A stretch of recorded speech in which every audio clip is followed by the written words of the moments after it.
it seems like there could be win-win situations if there was some diplomatic efforts to establish some kind of a administrative body. But it just seems to me, at least the impression I get from Iran these days, is that they don't think diplomacy is possible anymore because, as well, essentially they're dealing with savages, and I don't use that word lightly. Well, what I mean is their opponent, they're doing mass murder of civilians.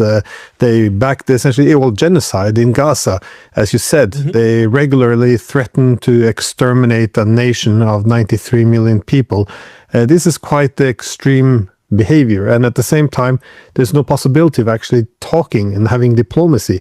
I mean, they've made diplomatic deals. They had the JCPOA, the Americans didn't implement their side, and then they walked away. Then they had 2 wars within 6 months between about 6 months, in which they were supposed to be close to a deal, which they just, essentially used it to trick the Iranians to get their guard down so they can do surprise attacks. Now you have the MOU.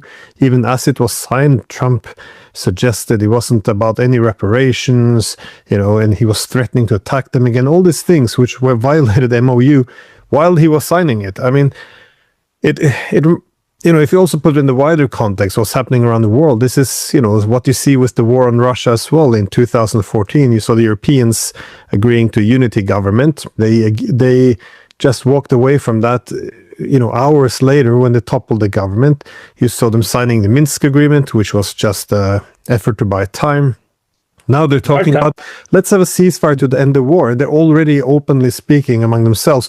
Yeah, now then we can replenish Ukraine with missiles.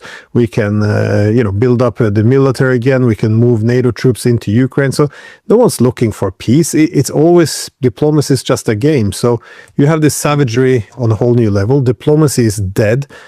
Surely the Chinese must be observing this as well, reaching the conclusion that, from now on, might is right. There is no international law. There's no rules. There's no diplomatic. There's no any deals we can sign which will actually lay the rules for how nations can interact.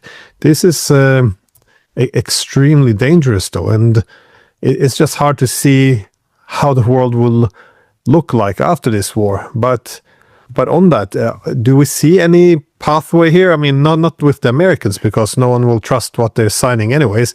I think everyone who looked when they signed the MOU and then read it, they knew that the Americans were not going to implement this. They weren't going to pay $300 billion. They were not going to unfreeze the sanctions. They weren't going to, end the sanctions, unfreeze all the assets of Iran. I mean, there was nonsense. But about this as well, I mean, J.D. Vance